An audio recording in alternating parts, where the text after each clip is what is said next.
Welcome to the Magnify podcast. I'm Laurel Day, president of Deseret Book Company. I feel so lucky to be taking the hosting seat today to welcome my friend and special guest, Sharon Eubank. We are inundated with so much great content every day, and sometimes, at least for me, it's hard for something to break through the noise. And I have to say, this conversation was a breakthrough. Sharon redefined a few concepts for me that were paradigm shifting. Big concepts like what it means to be a humanitarian, what a miracle really is, and the power and purpose of our covenants. Many of us first became aware of Sharon Eubank when she served as a former counselor in the Relief Society General Presidency for the Church of Jesus Christ of Latter-day Saints. Sharon has an incredible view of the world through the work she gets to do in the humanitarian efforts for the church, and she's also a former business owner. Whenever Sharon's name comes up in the circles I am in, it's clear women appreciate her strong example of leadership and her spiritual confidence. And yet, she seems to also be the down-to-earth woman you would choose to go to lunch with. And so I hope that's what today perhaps feels like, an intimate lunch with all of us with our new friend, Sharon Eubank. Welcome, Sharon Eubank, to the Magnify podcast. Hello, Sharon. How are you? Thank you so much. That's an introduction I'm not sure I can live up to, but I hope that we can sit down and just have lunch together. That sounds nice. I should have sent you lunch just for this interview, but it's just so good to see you. And thank you so much for taking some time to be with us today. We think a lot about our Magnify community, and we know we have women who are listening right now that might be out for a walk. A typical Magnify woman is going to have worries just like we all do, but she's working hard to stay connected to the truths that she knows. She might be in the car taking a child to an activity or even doing laundry around the house, and she also might be in a long commute driving home from work. But this Magnify community of ours tunes in here to get a dose of spirituality and get a spark of momentum for her life. And so with that, Sharon, we would just love to start out with just any little pick-me-up message you might have for our community of these grounded, dedicated women who are dealing with life's challenges like we all are. Well, first of all, I'm just so thankful for this community. There's so much good that happens just in the lives of ordinary women doing those ordinary things that we all do. People call my office all the time and they tell me, I want to be a humanitarian. And I want to tell them, you already are a humanitarian. The things that you're doing every single day, you don't have to strive to be a humanitarian. You already are one. It sounds maybe crazy, but when it comes down to it, there's only two philosophies in the world. There's the one that, look, I'm going to get what I need. I'm going to prosper according to the management of the creature. I'm going to elbow people out and I'm going to compete to get what I need. And there's the other philosophy that just says, every man, every woman seeking the interest of their neighbor.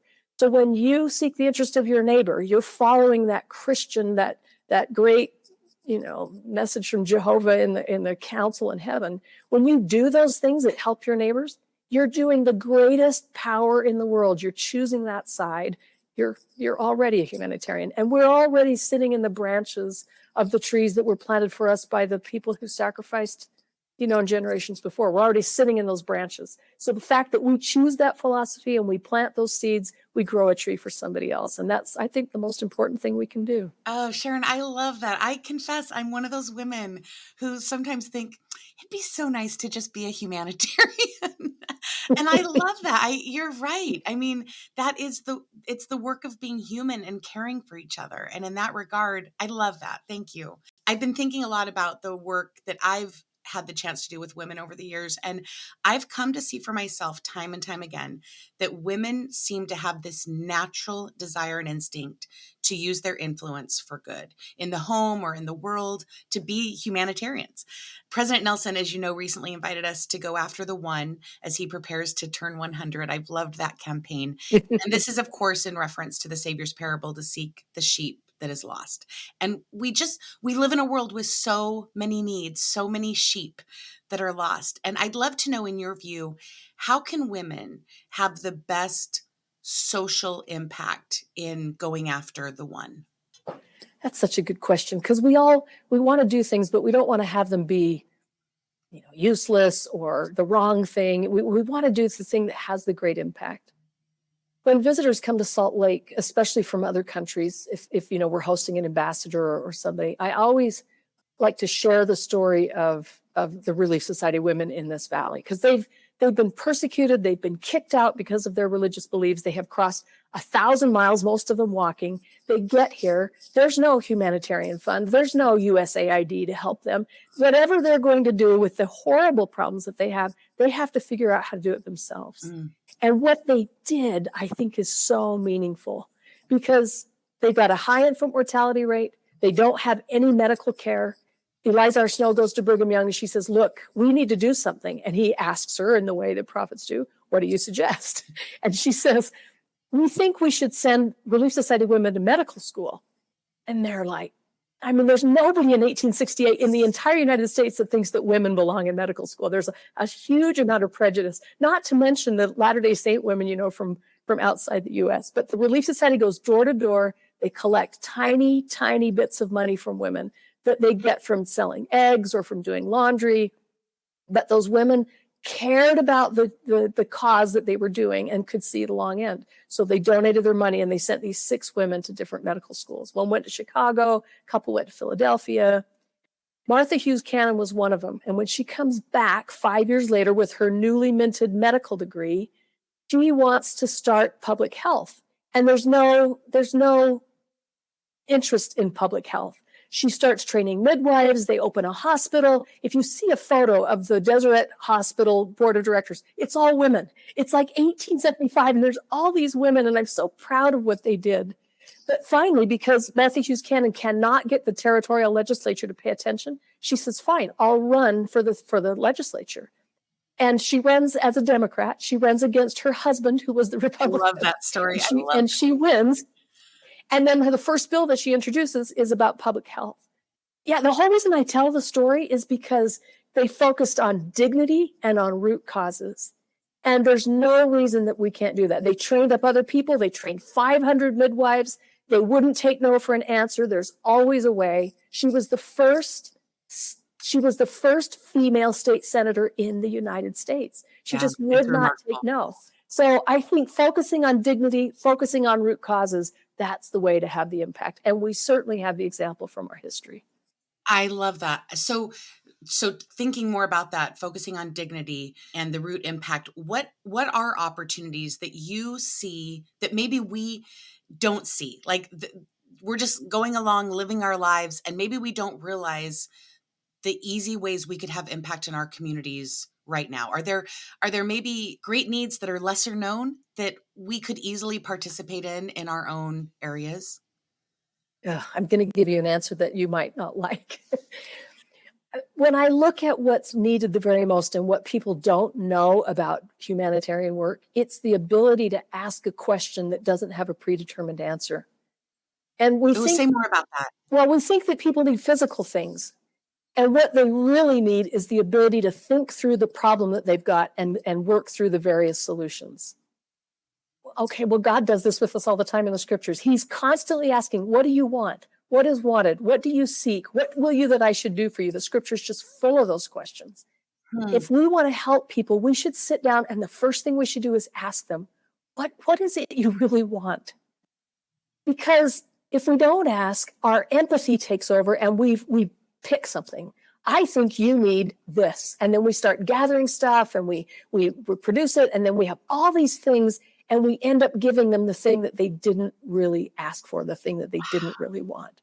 And it's out of our empathy. We wanted to, and we thought we picked the thing out of our perspective that they needed, but it was the wrong thing. Wow. That's a paradigm shift for me. It's interesting because I was going to ask you, I wanted to talk about like what the Savior's invitation to feed the hungry and clothe the naked and visit the imprisoned looks like today. And based on what you just said, I feel like we need a paradigm shift, that it's not the traditional checklist service project kinds of things so many of us grew up doing. So tell me what that looks like in real life. I'm living my life today. What does it look like to seek the need by having a conversation? Is that literally with an individual that I run into on the street? Is it going to an organization that helps people and asking them give me some practical, like, what does that look like? So I'm going to give you a negative example. I'm going to give you a positive example. Okay. I love that. I was just reading over the weekend what happened in the communities during the Sandy Hook shooting tragedy. And this is a small town in Connecticut. It has, I think, the population is like 27,000. And people saw what happened. It was so impactful to them on the news, and they wanted to help. But what they got in Newtown, Connecticut was 65,000 teddy bears, and 1,000 of them were life-size. So they're just huge. And people, they felt like that would help because of the huge mental anguish that was that. But there was so much stuff that got sent to this little town that they're postal workers, and they had to get postal workers from other towns to just come manage the stuff. They had an 80,000-foot warehouse that was stacked 8 feet high of stuff. And they were in their grief. What they needed was space to process. And what they were dealing with was all of the things that people had sent. And it was taking up so much of the energy and time. And it's because people didn't ask that question. What is it you really need? And what's the timing for what you really need? Yeah. So there's my negative example. My positive example, it happened in a stake where I used to live in Provo. There was a woman in her 30s, and her husband was killed in an industrial accident. She had 3 kids, and she's just overwhelmed. And, you know, they had the funeral, the Relief Society brought the food, everything else. But now she's just paralyzed with grief. What am I going to do? And the bishop said, what do you want to do? And she said, well, I don't have any education. I quit my education so my husband could go back to school. And she said, what I think I need to do is finish. And so the bishop said, all right, let's see if we could organize, and the board will pay your tuition to finish your degree. But she couldn't take advantage of it. It was this wonderful offer, but I had practical problems. Who's going to make dinner? You know, who's going to get my kids? How are they going to process their grief? And she just couldn't act on the opportunity because she was just so paralyzed. And there was a woman in the stake who came and sat down with her, and she said, what's really going on? What are you most afraid of? And so she just started pouring out her heart. And the woman came back to her a week later, and she said, look, I don't have any money. I don't have money, but I'm retired and I have time. What I'd like to offer you is, for as long as you're in school, I'm going to come, I'm going to get the kids ready for school. I'm going to help them get dressed. I'm going to pack their lunches. I'm going to drive them to school. I'm going to make a meal. I'm going to run your laundry. And then I'm going to wish you guys well. And she did this for 2 years. She did that for that woman for 2 years. And it wasn't the laundry and the food and everything that she did. It was the fact that they had somebody in the house who was just kind of helping them hold everything together. She did that because she sat down and found out, what is it you really need? It's not the bread I'm going to bring you. It's not, what do you really need? And then she responded. And that kind of an example, and it's such an ordinary example, makes all the difference in the world. I love that, because I think we are naturally really good at showing up and doing something. We're good at showing up with the casserole, right? We're good at showing up with the flowers. We're good in the moment. I think I'm good at showing up. What I forget is 3 weeks later, after the passing of the individual and the person sitting alone. I mean, if you've had somebody in your life that has died that you've loved, you know what that is, that leading up to the funeral, everybody's there and you've got food coming. You can't even eat all the food that is brought to your home. And then 3 or 4 weeks later, when the world is quiet and everybody's gone back to life and you're just there alone. And asking that question of like, what do you actually need? If we could all space out our kindness and our service and our ability to help, what a difference we could make. I've really never thought, I'm embarrassed to say that, but I don't think I ask enough questions. I want to like get in and help where I can right now. And frankly, maybe if I'm being honest, I want to be able to check off that I did something so that I can move on to the next thing. And that last example, that's going to stick with me for a long time. Well, and I have to add to this too. And I'm just like this. You'll ask a question, they'll say, oh no, I'm fine. Everything is okay. You're going to have to ask 8 or 9 questions to get down to the bottom of it. It's just the way we are. You got to dig a little deeper than everything's okay. It's so true. So Sharon, as I'm thinking about women, we all have connections to children, whether they're our own or our nieces and nephews or grandchildren. How can we instill a love for humanitarian work in the lives of the children that we love? Oh, that's such a good question, because the whole thing stops if it doesn't get transmitted to the next generation, so that's a really good question. I guess the thing I want to say is we should take them with us. Rather than talking about it, if we take our kids with us as we do things, I think that that makes any kids with us I have a really vivid memory of being 11 years old, and my dad was a television meteorologist, so he had to work at 9 o'clock. He had to be, on the TV station. But one night I was allowed to go with him to work. It was a big deal. But he said we had to leave a little bit early and we were going to make a little stop. Well, we stopped at a woman's house. She was probably in her 80s. She was a widow. She loved to watch the weather, and she had written my dad a little note, and he had stopped to just visit with her. And I didn't know what was going on. I just sat on the chair. But I remember them talking about Masterpiece Theater. My dad knows nothing about Masterpiece Theater, but it was what she loved. And I've remembered this example for the longest time. Here's a guy who, before he goes to work, stops and visits this widow and talks about Masterpiece Theater and takes his little 11-year-old girl along with him. I've never forgotten that. And I think those early examples of just watching your parents interact with people and do this kind of service, it lays an example, a foundation for us. Wow. That's a great story. And you're right. We all have memories. I would think we all have memories of like being there when a parent did something. So what's your memory? What did your parent teach you? Just while you were talking, I have a memory. My mom would go and play the piano at a care center. And I must have been 4 or 5. And I remember sitting underneath, it was a baby grand piano. And I have a distinct memory of sitting underneath that piano while she played. And then I had never made this connection till this story.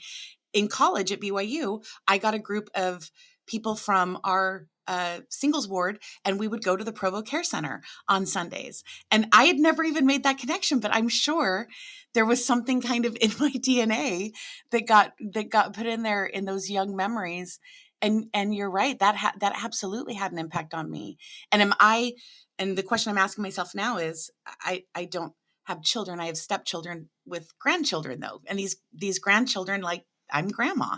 And I think, when was the last time I included them in the kinds of things that I'm trying to do some good in the world? That's such a powerful invitation. We've got to include that next generation. Take people along. I think more than anything else, more than preaching or reading or stories, it's just letting us experience it together. Yeah, that's great. Tell me this. Sometimes when I think about the needs, and now that I'm going to think about them a little bit differently, I think it's also very easy to get overwhelmed by all of the needs in the world, even in our communities or in our family. How do we not get overwhelmed by it? Like, how do we see the needs and see the difficulties and see the challenges and just not get completely overwhelmed? Because none of us can do all of it, obviously. And even none of us can do as much as we wish that we could, because there's still life to live, right? How do we avoid getting overwhelmed, or how do you avoid getting overwhelmed with everything that you see? This is a hard question for me because I'm exposed to a lot of things. I read a lot of news, and it's hard for me not to get overwhelmed, not to have that impact me. It's one of the things that I work on with my own mental balance in my 30-year career. It's just one of the hard things for me. One of the women in my ward who's become my friend, she had a failed back surgery like 12 years ago. And she lives in excruciating pain. She said it's like a full body Charlie horse that never stops. And she's a grandmother, and she knows that she was dying, and she wanted to do something for her kids. She wanted to write these genealogy books for these little grandkids. But she thought, I can't even type for 10 minutes. That's all the energy that I have. And she was telling the Lord, how can I do it? I want to do it. It's the thing I want to do. But I'm just overwhelmed by my physical and my mental anguish.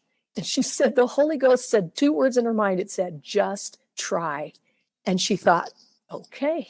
So in 10-minute increments, she could only do it 10 minutes every day. She wrote 23 books. She's showing me the 23 books on her table that she has written in 10-minute increments. And I thought, okay, if I feel overwhelmed, I can do something for 10 minutes. And when you see the results of that, just by trying, it made a huge difference to me. Oh, I love that. I love the imagery of what we could do in 10 minutes a day. And it's like find the littlest piece that you can do and just do that. Gosh, how many books could we write? No kidding. I'm not sure I could write any, but. And so the thing that I took away from me is I can't take a list of 10. Give me one thing to do today, Heavenly Father, and I'll do it. I'll come back and report to you at the end of the day what it was I did, but just give me one. And if you just do one, you do thousands of things in the course of your lifetime that Heavenly Father wanted done. But Yeah. I can handle the one thing. I love that. Can I ask, I just want to follow up. What do you do in those times when you do feel overwhelmed by all that you see? I can't imagine the experiences that you've had and the things that you've seen. And how do you not just take that in a way that could almost be suffocating? What is it? I'd love to know what you, Sharon Eubank, do for you to like revive yourself so that you can keep doing the good that you do. To me, it feels like shrapnel. You have these experiences and they kind of get under your skin and you think you're okay. And then all of a sudden it goes off. It goes off, at a later time. I had a mentor in Humanitarian. He was a boss of mine, and he said, have to take care of yourself. You have to replenish yourself. And I always feel guilty. I always feel guilty Mhm. about doing something that is replenishing to I me. know. But to take regular holidays and to spend time with my family and to be out in nature and to follow my hobbies and my passions. Those are just the replenishing things for all of the stuff that I'm giving out. I don't know why I feel guilty about it. There's no reason to feel guilty about that, but I do. It's as if we should go and just give and give and give and give and never take back in. Nothing works that way. Cars don't work Yeah. that way. People don't work that way. So I try really hard not to feel guilty about the replenishing that I have to do. Yeah, it is hard. I think it's a challenge for all of us to not feel guilty, but I mean, that old oxygen mask adage from the airplane is really true, that if we're not taking care of ourselves, we can't take care of our families and we can't take care of the women in our communities and the people that we love. I think that's really true. Yeah, I don't feel guilty for charging my phone. I don't feel guilty for putting gas in my car. That's just it's the natural That's law a of it. great So I don't need to feel guilty about putting that inside myself. That is a great point. That's a great point.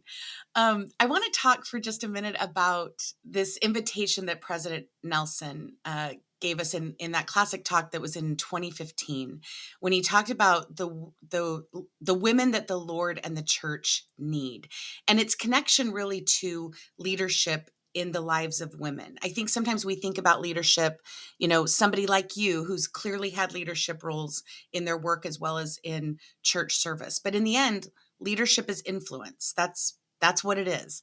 And President Nelson in 2015 said this: "We need women who know how to make important things happen by their faith and who are courageous defenders of morality and families in a sin-sick world. We need women who are devoted to shepherding God's children along the covenant path toward exaltation. Women who know how to receive personal revelation, who understand the power and peace of the temple endowment. Women who know how to call upon the powers of heaven to protect and strengthen children and families. Women who teach fearlessly." I would love to know what of that invitation that you likely remember as well as the rest of us, but what of those invitations stood out to you, and how do you see ways that women can answer whatever that invitation is that sticks out to you the most? It's such a rich statement. He's saying so many important things that it's hard to pick one. But when you were reading it, I was just thinking about women who teach fearlessly. There's such a great need in the world for people to stand up for what they feel convictions for, not Mm, and I think teaching that to other people in a way that they can take in, not in a way that batters them over the head, but in a way that matters. I think Magnified Podcast is kind of part of that. We're talking about the realities of our lives. We're teaching each other, but that we're fearless about. I'm a Christian. I'm a disciple. These are the important things in my life. I don't know if this is the exact right example, but President Nelson was working on his talk, Spiritual Treasures. And he invited the Relief Society Presidency, my Relief Society Presidency, to come over to his office. And, I don't spend a lot of time in his office, but, he opened the door and he was so welcoming and he sat us down and he had the talk in a binder and he gave us all pencils and he said, I really want your feedback on this talk. So, wow. Sister Bingham and Sister Roberta and I were like, oh, we really love this. And, oh, this is a great point. And he goes, no, that's not what I want you to do. I want you to give me feedback because your perspective is different than mine. So we're Wow. going through it, we get to like page 10 and all of a sudden all of our eyes come up and we go, oh, the way you're saying this, it may not come across the way that you mean. There's some like little shards in this that people are going to react against.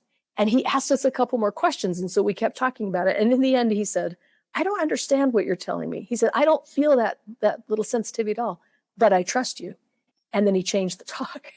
So when I sat and listened to him give that talk, that phrase of, I don't understand exactly what you're telling me, but I trust you, boy, that was really meaningful to me. And for us to be able to teach fearlessly, I think we have to follow that example. Invite other people to share their perspectives that we may not understand, and then trust them. Trust them for what that is, but make sure that it meshes with our core principles of the Christian faith that we love and we want to teach. But that understanding of each other's points of view is just really important. And I learned that from President Nelson. Wow, that's an incredible experience. Thank you for sharing that. As you were talking, I hadn't, with all the things that you've been sharing, one of the things as I was reading that quote that stuck out to me was women who understand the power and peace of the temple endowment. And just in a vulnerable moment, real quick, I've been really depleted the last few weeks of like just completely needing to recharge, as you were just talking about. And I found myself last week at the temple, which is, of course, an easy place to go to. I think we think about that. But one of the things that struck me as I was reading that quote is, Laurel, do you understand the power and peace of the temple endowment? Like he used those words. He didn't just say who understand the temple endowment. He said who understand the power and peace of the temple endowment. And for me, I think I could have a conversation with you about understanding the power of the temple endowment. But in all of the things we've been talking about and the need for peace, not just in the world, but in our own personal lives as we're trying to magnify good and do good things in the world. Can you share with me a little bit, Sharon, about your personal perspective of the peace of temple worship, specifically the temple endowment, as President Nelson invited us to do?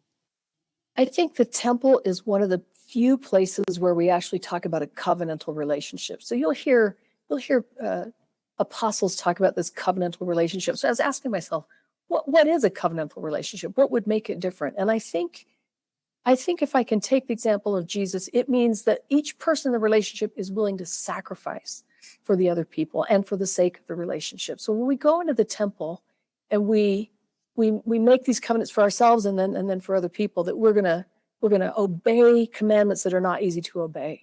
We're gonna sacrifice for others. We're gonna consecrate for others. We're gonna have self-discipline. We're gonna be true to our spouse, true to our kids. But those are sacrifices. They're not easy.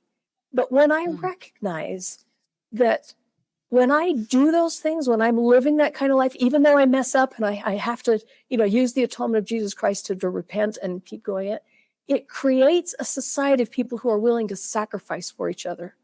If that's true, then this world it's not some kind of game of roulette that these horrible things are happening and, it isn't me this time, but it'll be next time. And God's just torturing the world with these terrible things. What it turns out to be then is it's a school, it's an opportunity for us in the middle of terrible things that are happening to each other that will sacrifice our peace, our power for somebody else, because that's what Jesus Christ did for us. If that's true, then we're going to spend our whole eternity doing that. That's what gods do. They sacrifice, they pay with their own blood for the benefit of other people. If I walk out of the temple committed to that, now I've got the reason for why this life is so hard, for why there's so many terrible things happening. God will turn them to our good, but he's using it as a chance for us to help each other. And it's up to us whether we do it or not. But I love that the temple shows me that big vision and then encourages me. When you walk out of this temple, you're committed to do these things. You're in a relationship that sacrifices for other people. And I'm going to sacrifice for you. And that gives me a lot of peace when this world is not a peaceful place. That is so beautiful, Sharon. It seems to obviously just be an extension of those baptismal covenants that we make, right? To mourn and to bear burdens and to comfort.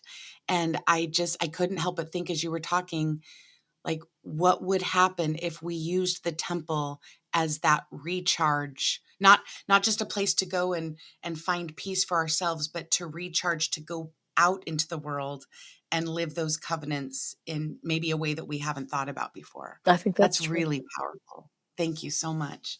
Let's talk a little bit. I'm going to shift a little bit to the idea of miracles. The Magnified community of women, we're gathering this year in several in-person events. And one of the topics and one of the keys is to talk about seeking and expecting miracles. So I would love to hear your thoughts about miracles. And I wonder if there's a story you can share either in your own life or in the work that you've been engaged in that helps highlight the power and reality of miracles in our lives. This is such a good question. We don't live in an age that really believes in a lot of miracles. And so I think it's a good question. Yesterday, I read a story about my predecessor. So I'm the director of humanitarian services and the very first director of humanitarian services when the church began its effort was a guy named Ike Ferguson. Ike grew up in a farming community. Parents were not religious of any kind. They were good people, but they had just no religion in the home. He's 11 years old, and a woman from the community who's a young mom and a dairy farmer comes to speak to his mother, and he listens from the other room. And then once a week, that woman came and she would teach him a little message. He had a little felt bandello, and she would give him these little things to sew onto that bandello, and she would teach him about stories from the Bible and stories from the Book of Mormon. That she would pray with him. He has no idea what's happening. But at the end of this, it happened for a whole year. He is allowed to graduate from primary without ever going to primary because this woman came to his home. And then he was prepared and he got ordained to be a deacon. So that she did this, in the middle of her farm work, she came to take this little boy. And my friend Ike was just saying, I'm 11 years old. I have no idea that will lead to my ability to be active in the church, to hold the priesthood, to be able to work for the church. And his passion for helping solve the inequities of people through humanitarian service in the world. And he really set the foundation for everything that I'm able to do now in his place. That happened because a woman went to his house and he said, I didn't see that miracle for 30 years. I didn't know, but when I look back in hindsight, I see the miracles. So I guess the point that I'm making with the story is most miracles you don't notice when they're happening to you right in front of you. They just don't, they're so quiet. They just don't seem like it's anything important, but we see them when we look back and we see the miracles that happen in our lives, like what happened with my friend Ike Ferguson. I think that's a true thing about miracles. You have to be willing to look back and then honor the experiences about what happened and call them a miracle. Let the Lord know, I see what you did. I see what you did for me, and I'm willing to acknowledge it. Well, and what a great perspective, because I think sometimes we think about a miracle has to be like this instantaneous intervention or moment of, oh, I can't explain that. And I love the idea of the miracle being the end of the process. Like, and to your point, we don't know what the Lord is doing for us in our lives. And frankly, we don't know how he's using each of us in each other's lives to maybe create these miracles. I think that if we as women can think more about the long-term game, which you've said a couple of times today, and letting the Lord use us and trusting him and trusting that he trusts us, like President Nelson, that experience with President Nelson. I feel so encouraged right now just having this conversation, because I think I could be doing more good, and it's not going to interrupt the things that I'm already trying to do. Like I don't need to be burdened by that. It's actually, I feel a little excited about the good that I could be doing, which is, I guess, the whole point of a conversation like this. I want to ask you, just kind of as we wrap up, it's the aim of the Magnified community to strengthen women as we live differently and contribute good in this world. And in that light, I would love to know what your hope is for women of the church today. We were talking about miracles, and I think what you said is true. Miracles we think are going to be some obvious thing that's just unexplainable. And in real reality, the world that we live in is a miracle. The conditions that exist on this world in the ways that they exist, that's a complete miracle. The way our bodies work together and are able to heal and function, I think that's a miracle. I think the act of praying, of actually kneeling down and saying words out loud, and somehow a being light years away from us understands us, feels that, and then sends an answer to us. That's a miracle. But I think when we take them for granted, they don't feel like miracles anymore. And we live in a time that saying there aren't any miracles, and it's kind of disavowing the love that we feel from God our Father. And I think caring for another person more than we care about ourselves, it goes against our biology. It's a true miracle. I think our God is a God of miracles, and he's a God of love. He loves us. So no matter what we've done, no matter what we think we should have done or we didn't do, we can start today to be the miracle in each other's lives, because then that makes us be like God. They don't have to be big things. We just have to have the long view that it's going to make a difference. When we care for each other, when we do things that are against our self-interest and they help other people, when we sit down and ask them, what is it you really need? And I will try to be active and present for you and help you get what you need. Those are miracles every day. And we, as Latter-day Saints and as Christians, I think we need to push back, not by our words, but by our actions. We believe in miracles. We believe in a God of miracles. We believe that they happen every day. They're just quiet and they take a long time to notice. But we are committed to helping people find the miracles in their lives. And we call it ministering, we call it humanitarian work, we call it all these different things. But in the end, it's just doing what we can to help other people with their problems. And I'm committed to that in my life. It's the heart of my Christian faith. And I'm really proud that the Magnify community would engage in such a thing. It encourages me to be shoulder to shoulder with women who believe those same things too. Sharon, I just on a personal note, this conversation has been really rejuvenating for my soul. And I sincerely appreciate who you are and the multitude of things you have done throughout your life to be in the space that you're in now. And I just want to thank you for being a reminder of what a covenant-keeping woman looks like, sounds like. You've helped me feel the Spirit today, and I hope that the women who are listening have been able to participate in this little lunch with us and feel it too, and be encouraged. There's so much easy good we could all be doing. And there's several takeaways for me that have shifted a paradigm for me in this conversation. And I sincerely appreciate who you are and what you've shared with us today. Thank you so much, Sharon. Thank you very much. Thanks so much for listening to this episode, and we really hope you enjoyed it. Before you go, we want to tell you about Lift Up Your Heart, a Magnify gathering. It's our event coming this fall, and you can register at magnifythegood.com/events. Lift Up Your Heart is a day-long gathering for Latter-day Saint women meant to remind us of what we already know, that Jesus Christ is our answer and that we're not alone. And here's the best part, there's no decisions to make, no hustle, just come and be strengthened by inspiring speakers, uplifting music, and encouraging conversations. It's a day made for us to gather as women and nourish each other's faith. Lift Up Your Heart is for women ages 16 and up. Bring your mom, bring your daughter, bring your Relief Society sisters, or just bring yourself. We need each other and we need you. And if you're needing a little nudge to reach out to a friend, when you gather a group of 4 or more, you'll save $10 per registration. This year, we're focusing on President Russell M. Nelson's bold invitation to seek and expect miracles. Specifically, the miracles of joy, courage, peace, faith, and hope that will bring us the strength we need to do hard things. So head to our website at magnifythegood.com/events where you can register now. Thank you so much for being here, and we can't wait to see you.